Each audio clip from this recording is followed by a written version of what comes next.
there's three main ways that I've used Skool to find clients, both for my coaching business and for my done-for-you service business. So I'm a copywriter. I also have a couple communities. I won the Skool Games back in August. And in this video, I'm just going to break down the top 3 ways that you can go and find leads organically on Skool, whether you're running a community or whether you're running an agency of some sort. Maybe you're a copywriter, maybe you're some type of like editor, freelancer.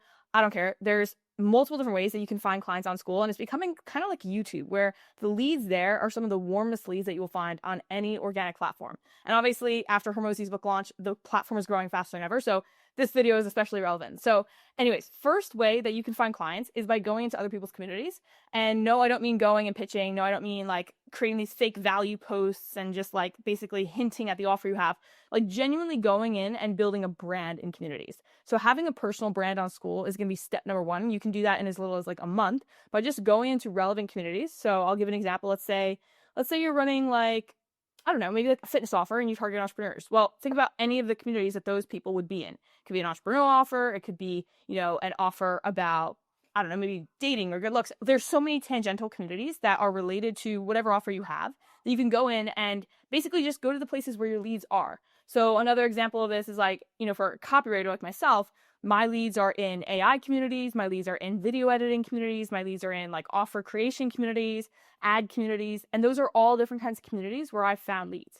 And to break down tactically what you would actually do is you go into that community, you start to engage with the other members in there, you start to join the live calls, you make posts, you ask questions, you share wins, same as you would do if you were just a regular community member, because that's literally what you are.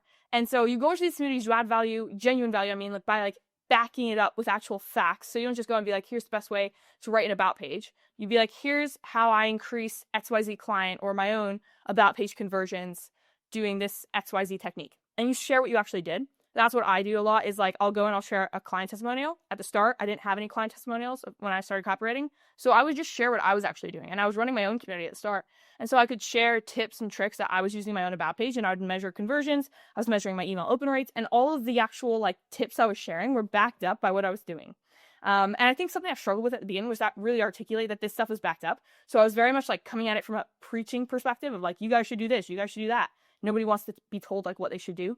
So if you just actually back it up, be like, hey, this might not be valuable to everyone, but just wanted to share something that I did that changed this in my business or changed this in my client's business. And you can just start the post with that and actually share evidence to back up whatever it is you're trying to teach. And you can do this for absolutely any niche. You can be in fitness, you can be in relationships, you could be in make money. I don't care. This works for all of those because there's so many different communities on Skool. So just figure out where your client avatar is, go to those communities, join them, whether they're paid, maybe like low ticket communities might be worth the investment, or whether they are free, and go in and start to build your brand. And if you're a freelancer, a bonus on top of this, I'm not promising this is going to happen, but what's happened to me sometimes is I go into those communities, I invest in a low ticket community, and the owner of that community becomes a client. And that's happened twice to me. So sometimes it's worth it to go into the paid communities. Obviously, the free communities are fun. You can go into as many as you want and you can post. The big thing there is not to say anything like, oh, message me if you want help with this, or oh, blah, blah, blah, like, download this freebie, and then you pitch them there, because you're going to get deleted, or you're just going to start to build like this salesy reputation.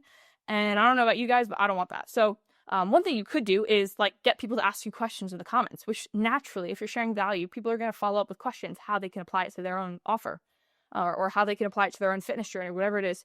And from there, you could start a one-on-one conversation with them in the DMs. That is something you could do. Skool will limit you to like 10 of those, I think. So I don't really do that, to be honest. Like I kind of wait for people to message me, and that's worked pretty well. And when I started doing this in April, I think I got from like level 2 to level 7, which is just the leaderboard rankings on Skool based on activity, in 1 month. Got invited to go to Skool HQ. And that's how I started like signing clients, meeting people. I got invited to the Skool Games. I signed a bunch of Skool Games winner clients, which got me invited to 6 more of the Skool Games. And so that was like the leverage point for me, was building that brand on Skool by posting a lot in schoolers, posting a lot in make money communities, and joining those calls. Like I mentioned a couple minutes ago, when you join the calls, you can actually talk to the people live. You can ask questions. People will ask about your offer, and then you never have to pitch because they're asking you. And so that's number 1, is go into other communities and just start to network. All right. Number 2 is start to build your own community on Skool. And if you are in an agency or a service business, if you're a copywriter, you might be looking at this like, what's the point of me owning my own community? My whole goal is just grow other people's communities. Well, hear me out. Free community on Skool now is $9. And it is the best kind of email list you can ever build, because an email, like the whole point of an email list is that you own those leads, right? You'll hear marketers talk about this all the time. Why should you have an email list? Because, you can't trust Instagram or YouTube to always put your content in front of your clients or in front of your leads, but you have 100% deliverability on your email list. You control how many people see your content. You can pitch whenever you want, assuming you've got good deliverability. Now, that's a list you own. On Skool, you now can email them, post, connect with them on live calls, DM them, and they can converse in the comments. And there's so many more ways now. There's different mediums that you can connect with people, pitch to people, learn. You can basically just build goodwill in 5 different formats by just leveraging that community. And so the way to tactically do this is to go and create a YouTube account, make content, share value about whatever it is. Like I said, it could be a fitness offer, it could be copywriting, it could be running ads, it could be any type of service offer, any type of coaching offer. You create content about it and you send people to a free community. And then you own that audience and you start to send them regular emails. You get a welcome sequence set up. And you can go live in there as well. If you want to run a webinar, I would say run it in a community because you're going to get a better show up rate simply because of the fact that you could have a VA go GN everyone. You could have somebody, running your emails, or you could be running them yourself. You post about it, 100% deliver, or not 100%, but you get 75% open rates through Skool. So if you blast posts out, you could literally just eliminate emails from your marketing campaigns. You could theoretically just go and blast 3 posts out a week, or it's one every 72 hours. So 1 every 3 days, but you can blast those posts out and then just reach people that way. And 75% open rates are insane by all marketing standards. I think 25% plus is above, or that's the industry standard. And if you're above 40%, that's really good. And so 75+% average means that all of the scammy people on Skool combined with all the really good people are still equating a 75+% average. That's insane. All right. So building a free community by just creating YouTube content, having a link in your description like I do, and just building a list there is huge. And that last video I posted where I made $15K in 5 days, that's because I built an email list through Skool, even though I have a done for you service as my offer. That's my primary thing. I've still created YouTube content for the last 1.5 years because I can then send people to this community. And even if I don't have an offer for them right away, I'm collecting their information. I know that they're interested in what I do, and I'm starting to build that goodwill so that if I do decide to cash in, I've got their contacts. I don't have to go and create a bunch of content all the time if I didn't want to, because I've got this email list that I've built through Skool. All right, so that's number 2, is create a free community. I don't care if it's a $9 or $99, but create a community and then start collecting those leads and just post in there occasionally. Send out an email once a month. You don't have to go crazy with it, but just start collecting those leads. And you can set up an auto DM, or you can just do DMs manually, but you can start to nurture people in a lot of different ways. All right, so that's number 2. Number 3 is going to be actually collaborating with other people on Skool. And you might be thinking, oh, I don't know anybody on Skool, or, I don't have a brand on Skool yet. And I don't care, because it literally took me a couple months to get my first collab. It doesn't take long.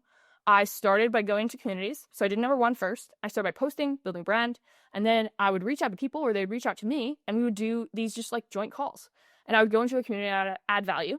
And sometimes I pitched and sometimes I didn't. And so I'll break down how those 2 different calls kind of looked. With a pitch, I would offer them an affiliate. So when I was going for the Skool games, I needed to pitch. I needed to do 30K in order to win, which I did. And the reason I did that was because I went and I talked to people who had a bigger audience than me. And I offered them, some people I think I offered 40% commission. Some people I offered 20. I think that was the majority of people. It was a 20% commission.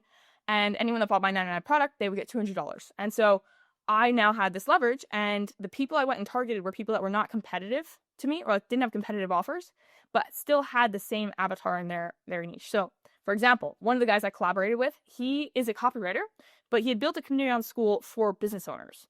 So he was basically just teaching his copywriting skills to business owners who he wanted to basically nurture them into being his done for you clients. And I was at the time doing a coaching offer, teaching freelancers. And he was like, listen, I've got a bunch of freelancers in my community.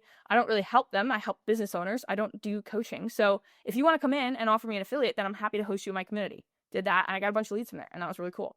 So that's one thing you can do. You can go and you can just offer someone an affiliate. The other way to do it is you just go and you do value calls. So you would just go, let's say you're a copywriter. You go and you teach email subject lines, or you teach hooks, or you just teach general copywriting principles, and you just add value. And either the creator will link your free community underneath that video recording or in the live call, or somewhere, people will go and they'll find you. They'll search your profile probably. And I get so many leads. I've made thousands of dollars from content in other communities where I've never pitched. I've never even mentioned that I have an offer. There's just a link to my free community. And from there, people will message me and be like, hey, saw your video in so-and-so's community. I have videos in Max Pearson's community. I have videos in Jeff Roberts communities. I have videos in Ted Carr's community, and I get leads from all of those communities because they're just videos helping people with copywriting. And none of those 3 communities teach copywriting as their primary offer. So I'm not competing with their offers. I'm just adding value. I'm basically, another one is Ryan Schropes. He's got like a real estate offer, and all those people need copywriting, but those communities don't teach copywriting. So by me recording that video and giving it to them for free, which I never charge for these videos, I'm adding value to their members because they're now able to teach something they otherwise wouldn't have. And also, it's generating leads and building a brand for me as well. So anytime somebody invites me into their community, assuming it's like a decently sized community, I'm always happy to do that because I know it's going to generate leads on the back end. So it's really cool when you start to build that brand on Skool, then you get opportunities like that. But you can also kind of initiate some of those and just tell people, hey, I specialize in XYZ, been doing it for this time period, would love to come to your community. I see your people are interested in this, and I think this would benefit them a ton. If you want, I could come and I could host a call. That's like something that you'll find that probably, I don't know, maybe 50% of people will respond positively to that, depending on who you're reaching out to. If you're reaching out to like, massive communities, you're probably not going to get a response at all. But if you're reaching out to decently sized communities and you actually have a genuine bit of value that you can add to them and they don't feel like you're going to pitch, then there's no reason why they would say no. So those are the 3 ways that I found leads on Skool. And like I said, I was able to win the Skool games, generate $30K a month. And at the time I had less than 1,000 YouTube subscribers, less than 1,000 Instagram followers. And I generated most of those leads on Skool organically. So like I think I have the same amount of subscribers or same amount of followers on Skool as I have on Instagram now. And I've been posting Instagram content for like triple the time. So Skool is like probably the highest place or the highest leverage place to create content if you have a service business, but it's starting to become one of the highest leverage places for any industry because there's so many leads on there. And the thing about people joining Skool, similar to YouTube, is they're there to learn and they're much more keen to invest. And so if you are looking to grow a offer and you don't have a following, start to build a brand on Skool because it's just exploding right now and you can ride that wave. And if you guys want to hear about some of the other ways that I've generated leads and I've built this business, I've now doubled that. Like in January, I hit 60K a month. So if you guys want to hear about some of those other ways that I generate leads on both Skool, YouTube, and a couple other platforms, then just check out some of the other videos I have. If you want help actually generating those leads, book a call below, and I'll see you guys in the next video.